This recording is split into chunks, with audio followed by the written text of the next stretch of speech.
Olá pessoal, bem-vindos a mais um episódio da Zombie TV, uma overdose de cultura geek. O meu nome é Ricardo Trindade, sou o nerd de serviço e hoje vamos ter aqui uma double feature. Vamos juntar neste vídeo 3 das maiores editoras em Portugal, aquelas que se arriscam e bastante para trazer algo diferente, algo original. Estou a falar das editoras Seita e Arte de Autor, que se juntaram para trazer Shanghai Dreams, a edição integral, e depois vou falar de Pulp pela G. Floyd Studio Portugal. E porquê é que eu trago estes dois volumes? São histórias que têm algumas parecenças, que partilham algumas semelhanças. Neste caso, são histórias que contam a luta individual de um protagonista masculino para sobreviver e que, por acaso, também tem nazis. Mas vamos então aqui ao Shanghai Dreams, a parceria entre Arte de Autor e a Seita. Para já, só por ser uma parceria entre duas editoras tão queridas pelo público português, já é razão para os colecionadores se babarem para esta edição. É uma edição que compila o tomo 1 e o tomo 2, portanto é a edição integral. O argumentista é o Philip, e não vou dizer o último nome porque não vou assassinar o seu último nome, e tem o português na ilustração, o Jorge Miguel. Esta história passa-se em Berlim, em 1938, e conta a história do casal Bernard e Ilo. Ilo é argumentista num estúdio de cinema em Berlim e Bernard é assistente de realização. Rebenta a Segunda Guerra Mundial, eles, por serem judeus, não conseguem arranjar emprego. O pai de Ilo teve que fechar a loja e perdeu grande parte dos seus bens, então eles decidem fugir de Berlim e ir para o único sítio disponível, que neste caso é Xangai. Depois a ideia deles é de Xangai partir para Nova York, para Hollywood, para tentarem fazer o filme das suas vidas, que neste caso é um filme escrito pela Ilo, a mulher de Bernard. E a única coisa que realmente tem de valor para eles é o amor que têm um pelo outro e o guião do filme. Esta é a premissa mais ou menos geral desta história. E agora vou entrar aqui no caminho dos spoilers, portanto, se não leram ou se não gostam de spoilers, desliguem o vídeo. O que acontece é que, e é uma coisa que me irritou um bocadinho, Ilo, a personagem feminina, já tinha tentado com o seu pai e com o seu marido, um ano antes, ir para Nova York. Só que, depois de gastar o dinheiro nos bilhetes, decidiram não ir, perderam essa oportunidade porque o pai dela queria ficar em Berlim, a terra que ele considera a terra dele, com o seu negócio, com a sua vida. Entretanto, um ano depois as coisas pioraram, em 1938, as coisas pioraram bastante e eles tentam mais uma vez, já não havia bilhetes para Nova York, então com o pouco dinheiro que tinham conseguiram 2 bilhetes para Xangai, não havia mais bilhetes disponíveis, então o pai de Ilo disse: vai tu com o teu marido, realiza o teu sonho, realizem o vosso filme, vão e criem família. Quando chega ao barco, abandona o marido dentro do barco e volta para trás para salvar o seu pai. Isto para mim irritou-me na personagem e é um dos defeitos do livro. Tem muitas qualidades, eu já lá vou, mas um dos defeitos do livro é esse. O argumentista não sabe escrever personagens femininas, não sabe escrever histórias de amor, porque depois Bernard fica com aquele guião e a missão pessoal dele é fazer o guião da sua amada. E é engraçado é que durante o livro todo ele vai imaginando cenas do guião, seja em sonhos, seja em alucinações, ele vai imaginando o guião e ele coloca-se no protagonista do filme e coloca a esposa dele também no papel da protagonista feminina do filme. E ali junta-se um bocadinho a realidade com a fantasia, o que é bastante interessante. Mas a atitude dela irritou-me. Foi, acho que, uma maneira um bocado estúpida para a personagem, tendo em conta que eu acho que ela é uma personagem bastante inteligente, até pelo menos aparenta no início do livro. Não fez sentido. Eu sei que iria cair no clichê ser um nazi a prendê-la e ela, por uma situação do destino ou por causa dos nazis, perder o barco. Era clichê, mas faria mais sentido do que ela simplesmente abandonar o marido e o seu sonho para ir atrás do pai, porque depois ela não teria a certeza se conseguiria voltar a apanhar outro barco, porque isso já tinha acontecido um ano antes. Portanto, voltam a cometer 2 vezes o mesmo erro, não faz sentido. Entretanto, o Bernard chega a Xangai, faz amizades no barco, ele chega a Xangai e ele é tratado como um cidadão de terceira categoria. Eles estão num bairro de lata, os judeus, realmente Xangai é controlado pelo Japão e os japoneses deixam e aceitam refugiados, mas eles são tratados abaixo de cão. E, entretanto, ele está sempre na esperança de juntar dinheiro para ir para algo melhor e está sempre na esperança de que ele volte a apanhar outro barco e que vá ter com ele a Xangai. Tal não acontece, e esta é uma das partes brilhantes desta história. Ele recebe uma carta a explicar o destino de Ilo. E nós aqui vemos duas coisas em paralelo. Temos uma narrativa paralela. Temos uma narrativa oral, que neste caso é ele a ler a carta e o que está escrito nela, e nós acompanhamos essa leitura, e é uma narrativa visual em que a carta conta uma história, mas nós espectadores estamos a ver aquilo que realmente aconteceu. E aquilo que realmente aconteceu é que Ilo foi levada para um campo de concentração e levou um tiro na cabeça por ter ajudado uma colega do campo de concentração que tinha perdido as forças. Foi abatida como um animal selvagem. Só que aquilo que Bernard lê é que ela foi levada para um campo de trabalhos forçados e que morreu de uma doença, mas que tinha sido bem tratada. Torna a história um pouco mais triste, e aqui funciona muito bem, aqui Philip teve muito bem, porque nós vemos realmente aquilo que aconteceu e ele acaba por viver um bocadinho menos triste, mas na mentira. Entretanto, ele depois vai viver para uma pensão, onde conhece Lin Lin, uma das empregadas da pensão. Eles criam uma amizade muito grande e ela tenta ajudar a criar, a concretizar o seu sonho, que é fazer o filme. Eles chegam a contactar uns estúdios de cinemas americanos que têm ali uma sede em Xangai e inicia-se o processo de fazer um filme, que também é um processo bastante interessante, porque ele não tem meios, então tem que se desenrascar com aquilo que tem. E cria-se ali uma grande amizade entre os dois.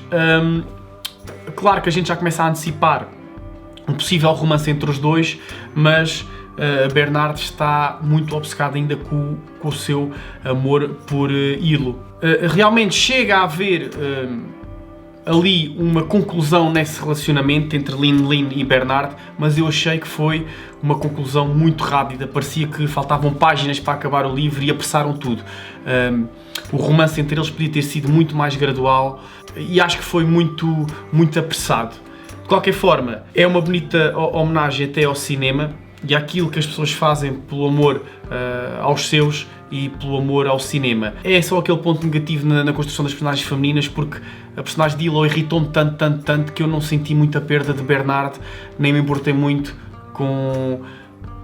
Eu tomei como uma obsessão dele pelo guião, não pelo amar a mulher, porque o romance deles acho que não passou bem aqui para as páginas, e como uma obsessão dele amar aquele guião e à força querer fazer aquela história de amor. Relativamente às ilustrações não tenho nada a dizer. Jorge Miguel, parabéns, está incrível, principalmente porque ele consegue retratar bem toda a ambiência e todo o espaço físico, tanto em Xangai como em Berlim.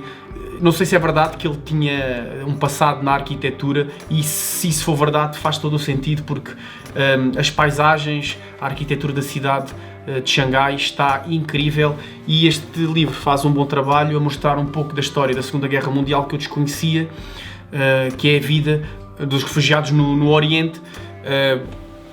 Tive assim uma pequena noção ao de leve no Império do Sol, mas não assim tão aprofundado, e gostava até de saber mais sobre a vida destas pessoas que tiveram que atravessar o planeta para fugir à Segunda Guerra Mundial. Depois, em termos de extras, temos aqui algumas coisas comentadas até por Jorge Miguel, alguns esboços que ele criou, algumas artes conceptuais, e as ideias, como é que ele constrói as capas, etc. Vamos então agora aqui ao segundo volume de Pulp. Tem Ed Brubaker, Sean Phillips e Jacob Phillips.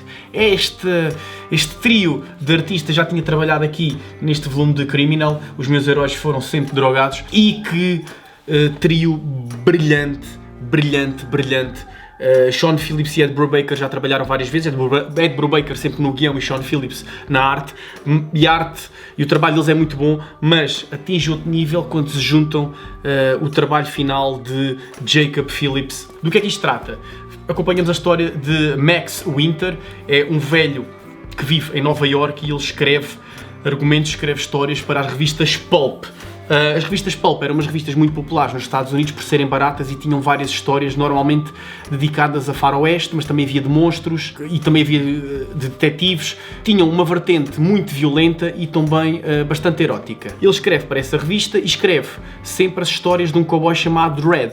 E nós abrimos o livro e começamos logo a acompanhar um excerto da história que ele escreveu para a revista do próximo mês. E logo aí vemos que a arte é diferente, ou seja, a arte, quando vemos as histórias a ser contadas na revista e no flashback são de uma maneira e no presente são de outra. A arte das histórias pulp e do flashback é a mesma, porque nós depois descobrimos que Max há 30 anos atrás tinha sido um cowboy, um fora da lei, e ele baseia as histórias do Red, as histórias da revista Pulp, no seu passado. E é interessante que a ilustração está feita de forma a que pareça mesmo uma revista Pulp.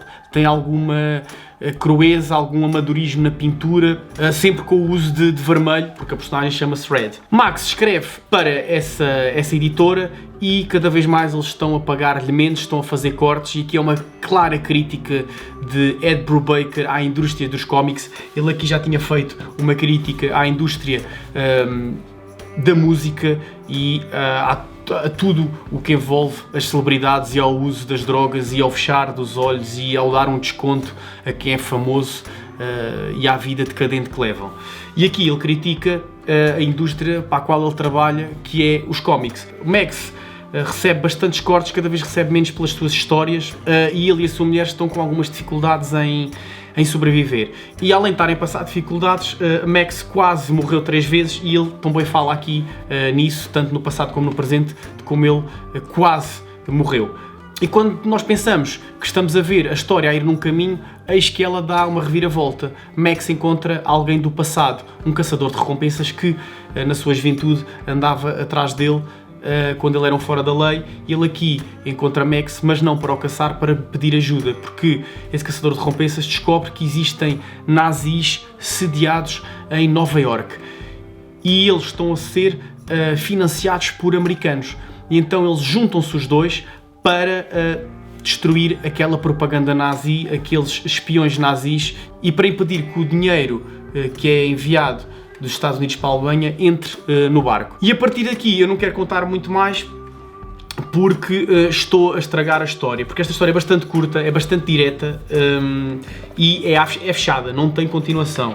E a conclusão que nós tiramos daqui é que às vezes temos que combater o fogo com o fogo, e como o próprio protagonista aqui do livro diz, este mundo é para os monstros, e ele, se quer vencer, tem que se tornar um monstro também. Quem conhece o trabalho de Ed Brubaker e Sean Phillips sabe do que é que eles são capazes e dos extremos da violência que eles são capazes, e eles aqui não desiludem. É Ed Brubaker em estado puro.